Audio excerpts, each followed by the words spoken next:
नमस्कार, स्वागत है study with Ravi YouTube channel में। आज देखते हैं हिंदी साहित्य से द्विवेदी युग से महत्वपूर्ण प्रश्न, और ये प्रश्न UP TGT, PGT, LT grade सभी परीक्षाओं के लिए महत्वपूर्ण होंगे। तो प्लीज़ वीडियो को पूरा देखें। चैनल को सब्सक्राइब ना किया हो तो चैनल को सब्सक्राइब जरूर करें और वीडियो शेयर कर दें अपने यार दोस्तों में। महत्वपूर्ण प्रश्न है, तो शुरू करते हैं। पहला प्रश्न है कि द्विवेदी युग को जागरण सुधार काल नाम से किसने अभिहित किया है? महावीर प्रसाद द्विवेदी ने, डॉक्टर नगेंद्र ने, आचार्य रामचंद्र शुक्ल ने, या फिर आचार्य हजारी प्रसाद द्विवेदी ने।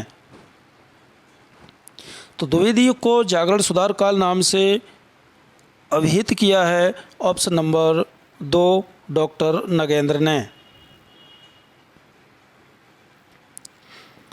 अगला प्रश्न है, श्रीधर पाठक ने ब्रजभाषा में मौलिक काव्य कश्मीर सुषमा की रचना कब की?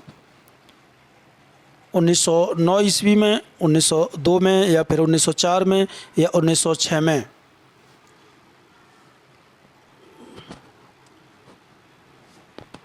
तो इसका सही उत्तर है श्रीधर पाठक ने ब्रजभाषा में मौलिक काव्य है इनका कश्मीर सुषमा, और इसकी रचना की है ऑप्शन नंबर सी 1904 ईस्वी में।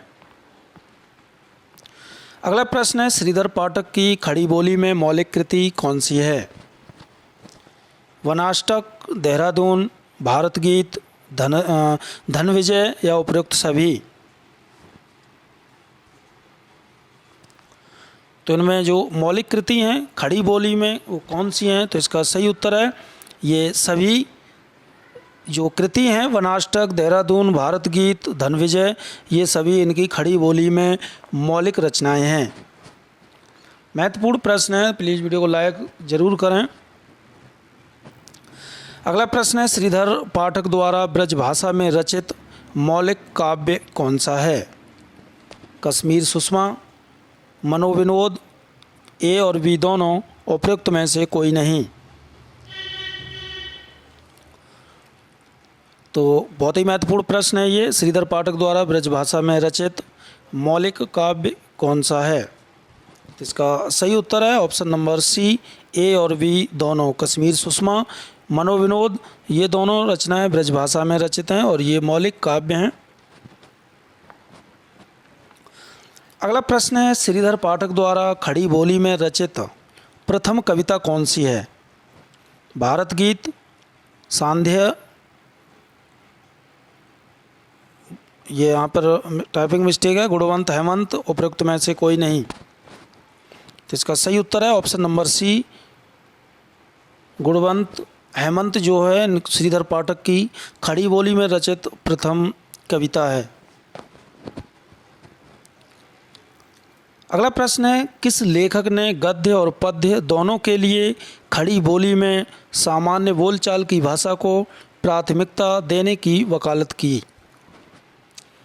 श्रीधर पाठक ने, महावीर प्रसाद द्विवेदी ने, अयोध्या सिंह उपाध्याय हरिऔध ने, या डॉक्टर नगेंद्र ने? तो गद्य और पद्य दोनों के लिए खड़ी बोली में सामान्य बोलचाल की भाषा को प्राथमिकता देने की वकालत की है option number B Mahavir Prasad Dwivedi ने। अगला प्रश्न है, अयोध्या सिंह उपाध्याय हरिऔध को आधुनिक काल का सूरदास किसे कहा है? किसने कहा? हरिऔध को आधुनिक काल का सूरदास किसने कहा?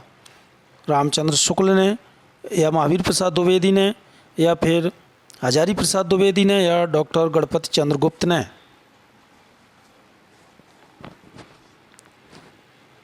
इसका सही उत्तर है हरिऔध को आधुनिक काल का सूरदास कहा है option number D doctor Ganapati Chandra Gupta ने।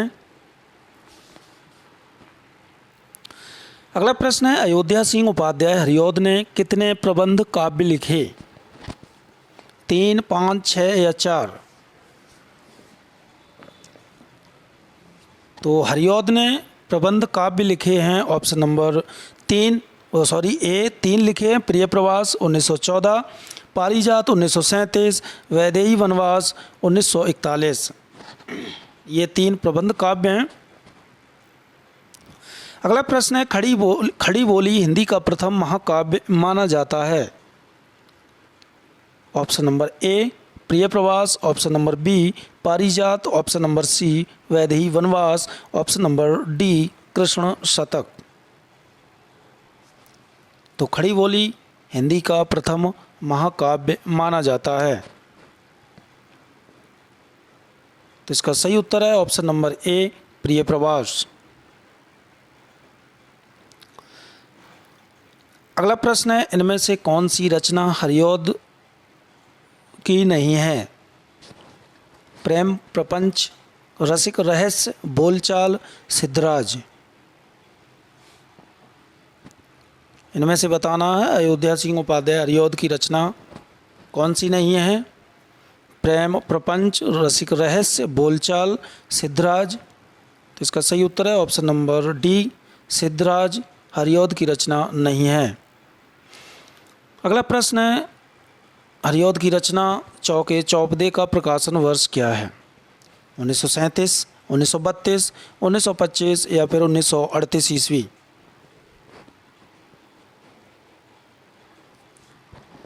तो हरिऔध की रचना है चौके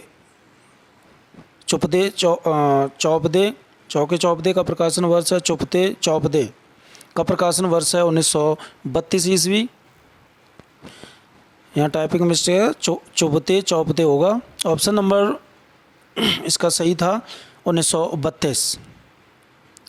अगला प्रश्न है, हरिऔध द्वारा ब्रजभाषा में रचित रीति ग्रंथ कौन सा है? रस कलश, रसिक रहस्य, फूल पत्ते, कल्पलता।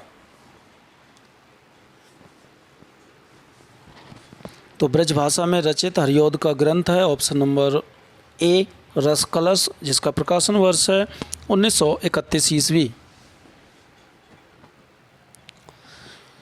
अगला प्रश्न है, इनमें से कौन सी हरिऔध की रचना बोलचाल मुहावरेदार भाषा में लिखी गई है?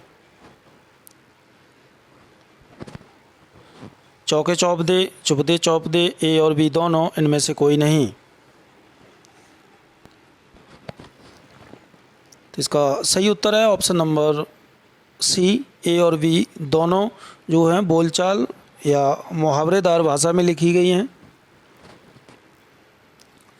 आधुनिक युग का तुलसी किसे कहा जाता है? आधुनिक युग का तुलसी किसे कहा जाता है? अयोध्या सिंह उपाध्याय हरिऔध को, महावीर प्रसाद द्विवेदी को, या फिर मैथिली शरण गुप्त को, या फिर रामचरित उपाध्याय को। तो इसका सही उत्तर है option number C Maithili Sharan Gupt को आधुनिक युग का तुलसी कहा जाता है। अगला प्रश्न है, इनमें से मैथिली शरण गुप्त की रचना का प्रकाशन वर्ष सही सुमेलित नहीं है। विकटभट्ट 1929, जयद्रथ वध 1909, जय भारत 1953, पंचवटी 1925। तो इनमें से जिस रचना का प्रकाशन वर्ष सही सुमेलित नहीं है वो है ऑप्शन नंबर सी जय भारत। 1953 की रचना नहीं है, ये 1952 की रचना है। तो ये थे महत्वपूर्ण प्रश्न द्विवेदी युग से। प्रश्न अच्छे लगे हो तो प्लीज़ वीडियो को लाइक करें, शेयर करें, चैनल को सब्सक्राइब जरूर करें। धन्यवाद।